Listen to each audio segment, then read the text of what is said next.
Right, today you join me aboard an MGGS. And where do I put the heated rear? Oh, I've got seat warmers. Oh, I'm definitely having some of that action. Right, let's see if I can demist this thing for a start off, because it's major steamy in here. It's supposed to be press pack. I have my press pack, so let's see what I can find out about this car while I wait for it to demist. Right, this is an MGGS. This is an exclusive DCT, which I think must refer to the gearbox. So the basic exclusive DCT is 20995, and this one is 22344.98 on the road. Right, here we go then. First driving impressions. I'll just let that truck drive past without driving into it. Obviously a hill hold function there. It has an electronic handbrake. Oh.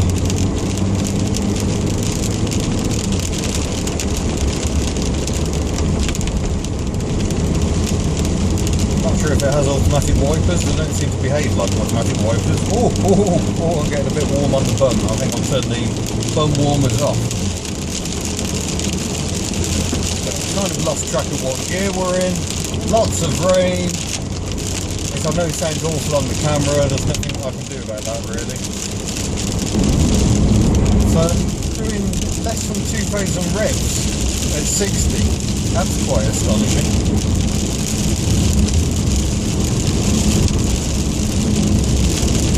It's all the more astonishing when you consider it's a 1.5 turbo engine. So it's the same engine as the MG3 I drove late last year, but turbocharged. Makes it feel very muscular actually. I'm driving up a section which I know is uphill, and it just feels like a bigger engine. It feels more like a 2 litre.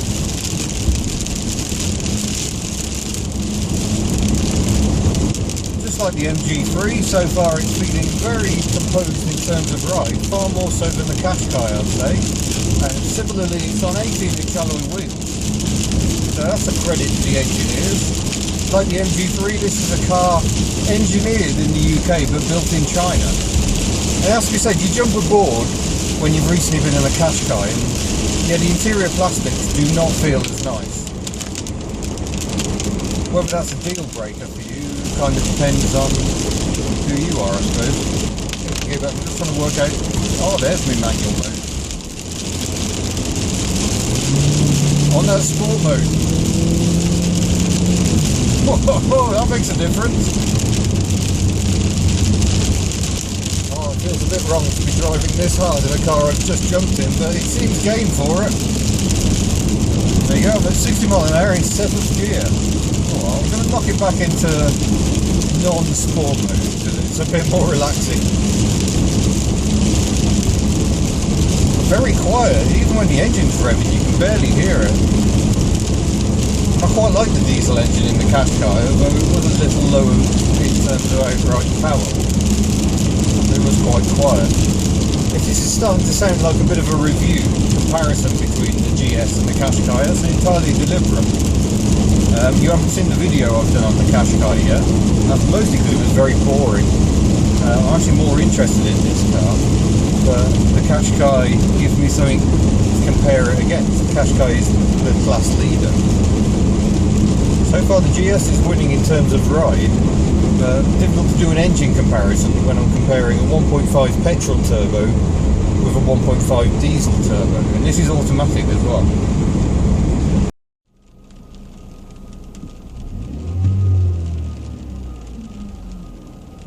I don't know if you can hear that, but it sounds like there's a tensioner down on the engine or something. I might have to inquire about that. I've sussed it, it's the aircon compressor. If I turn the aircon off, it goes nice and quiet. That doesn't seem ideal. This car has done 5,700 miles and it has an aircon compressor that sounds knackered. Right, let's have a walk around the MG GS. I mean, it has to be said, first of all, I don't think that's a bad looking car. I think it's actually quite stylish from the front. Nice family identity with the MG3. Smaller hatchback from the back. It's all a bit big and ungainly really.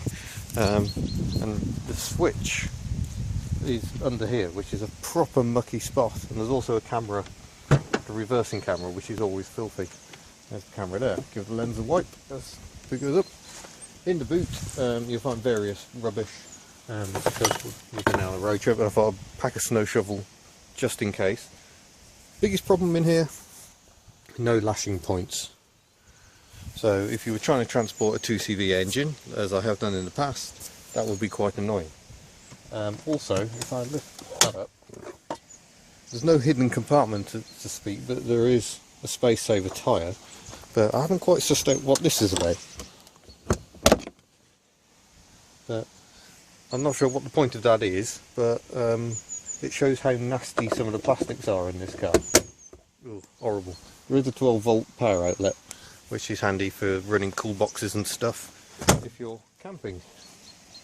I've got this low space cover. I've got these dangly bits here, which clip to the head restraints, which are a bit naff, and little luggage cover. Ugh. Move to the rear of the vehicle. So in the back you've got some detritus from our road trip.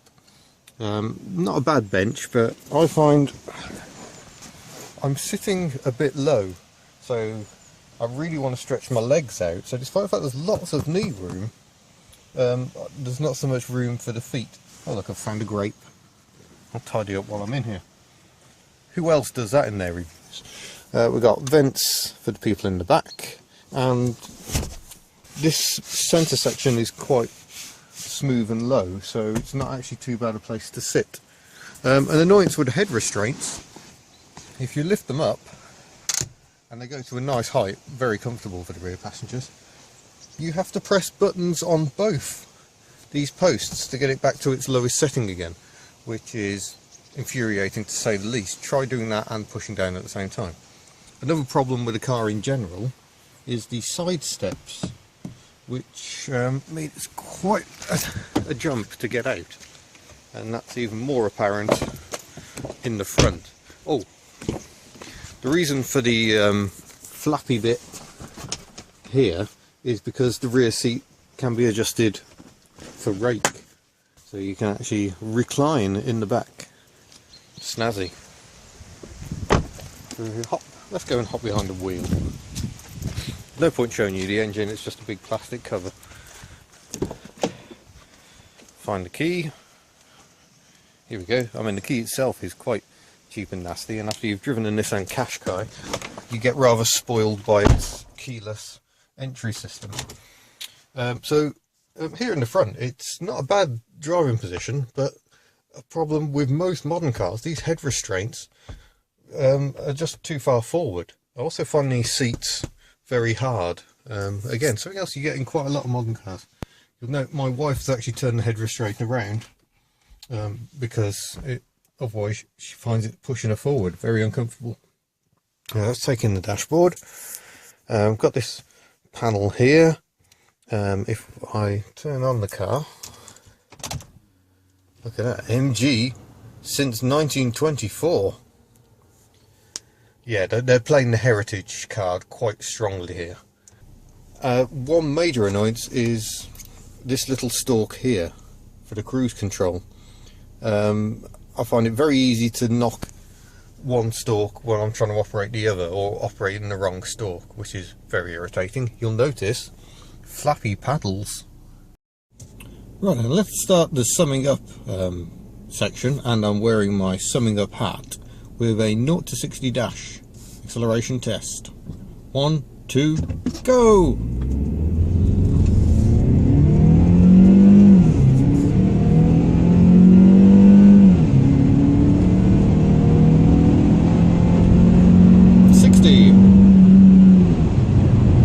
And as you can hear, it's I mean, it certainly doesn't hang about, but it doesn't exactly sound refined. It gets quite loud when you start pushing on a bit, and given that the engine produces 180 pound-foot of torque from just 1600 RPM all the way up to 4300, it's not the way to drive it.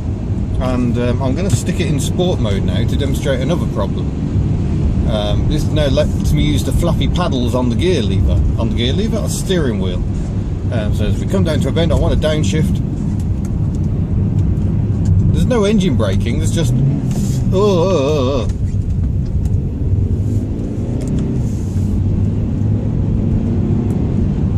It's quite smooth on the upshifts, but downshifts are awful. And they don't give that engine braking feel you want anyway. There just isn't really any engine braking. So if you want to drive this car quickly, just put it back in drive and try and keep your throttle responses measured. Don't stamp on the throttle, because if you do, you tend to confuse it. And one advantage of this gearbox is it's a dual clutch transmission, DCT, and you don't have a torque converter. So as I come to a stop, it's actually disengaging the clutch, and the engine's just stopped. And I'll tell you something particularly annoying about that. But if I put the handbrake on, there it goes, electric, and take my foot off the brake, the engine restarts. So I'm still sat here not moving, but it's to turn the engine on because I put the handbrake on. That's just stupid. And if you're driving through Westminster, that sort of behaviour will get you a fine.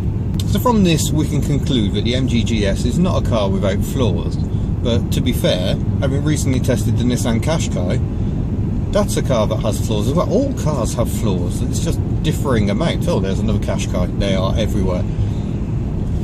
And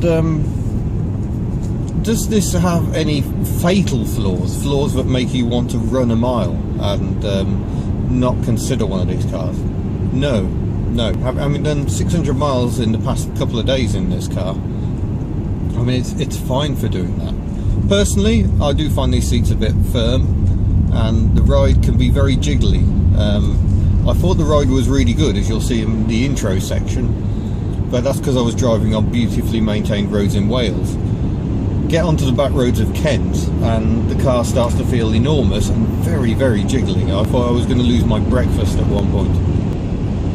The gearing in 7th gear is too tall, and we did find that one issue is that the slightest motorway upgrade will have it downshifting, sometimes to 5th, which makes it go from super relaxing to super stressy. And there are also traction issues as well. This engine has 160 brake horsepower, which still, to me, because I'm a Luddite, seems pretty blooming impressive for a 1.5. That's turbocharging for you. And it does struggle for traction quite often. And I can't help thinking that if it was actually the four-wheel drive vehicle it looks like it should be, that wouldn't be an issue. The other issue is we were averaging 31 mpg. And A, that was a lot less than the display reckon. The display reckoned we were doing 36, 38 sort of region. And B, it's just not good enough. I mean, my Honda SMX with its ancient old gearbox and its Revy twin cam engine of 2 litres can better 30 to the gallon on a run. So that was disappointing, and given it's the only engine option, I can't help thinking a lot of people are just going to say no and go somewhere else. Which brings us to the biggest problem, really. How serious are MG about selling its products in the UK? It seems to me they're only here to maintain the illusion that this is still a British car company. And that might be working in China, and it's helping their sales in, you know, the Far East. You're like, well, fair enough, you know, marketing is marketing, that's what these things are like. But it does leave me thinking that if you actually want a British SUV, you're far better off with a Qashqai. You'll get much, much better dealer support, you get much better manufacturer support, and you get a car that was designed, engineered and built in Britain. This car is, like the MG3, has got a lot of British engineering know-how behind it, which is probably why it drives so well. Fundamentally, this is a very sound car, but it is built in China. The plastics are of a cheaper quality. What long-term reliability is like, I don't know. I've only had one minor issue when it told me to remove the key, and I had. Oh, and that noisy aircon compressor, it's still noisy, although seemingly only on the inside. Quite strange. Also, actually, the fan blower motor is quite noisy on anything but the lowest setting. So again, you know, you lose a bit of refinement in your cheaper car. We're kind of used to that, but is £22,000 really a cheap car? I'm not sure it is. But if you're not a diesel fan and you like the styling, then certainly the MG GS is probably worth a look. Well, thank you for watching. Don't forget to subscribe to see what on earth I'm driving next time, and I'll see you again. Oh, and don't forget to visit www.hubnut.org for my blog, where you'll find lots more wittering about cars of various types. Ta-ta!